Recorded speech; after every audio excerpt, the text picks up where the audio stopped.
সোমবার রাজধানীর শিবনগরস্থিত গেদুমিয়া মসজিদ পরিদর্শনে যান রাজ্যপাল ইন্দ্রসেনা রেড্ডি নাল্লু। তিনি গেদুমিয়া মসজিদ পরিদর্শন করে স্থানীয়দের সাথে কথা বলে এই মসজিদ সম্পর্কে অবগত হন এবং এই মসজিদ সম্পর্কে তিনি অত্যন্ত আপ্লুত হন। পরে সংবাদ মাধ্যমের মুখোমুখি হয়ে তিনি বলেন, গেদুমিয়া মসজিদ ঐতিহাসিক। এই বিষয়ে তিনি স্থানীয়দের কাছ থেকে জানতে পেরেছেন।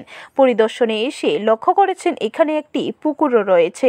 অত্যন্ত শান্ত এবং সুন্দর পরিবেশে এই মসজিদ রয়েছে।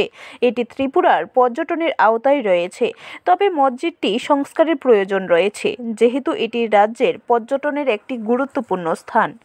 पुराने हिस्टोरिकल बिल्डिंग्स है, उसमें से ये मस्जिद पुराना है और पुराने इसमें उसको पुराने स्ट्रक्चर से बहुत अच्छा बनाए हैं और सिटी में ये मुसलमान भाइयों के लिए बहुत बड़ा मस्जिद है और अच्छा नोटेड मस्जिद है।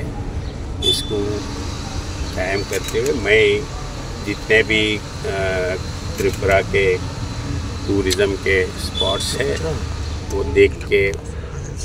देखने के लिए चलते रहता हूँ। उसी इसमें से इधर मस्जिद है बोल के सुना था, इसलिए इसको पुराना है देखेंगे बोल के आया था।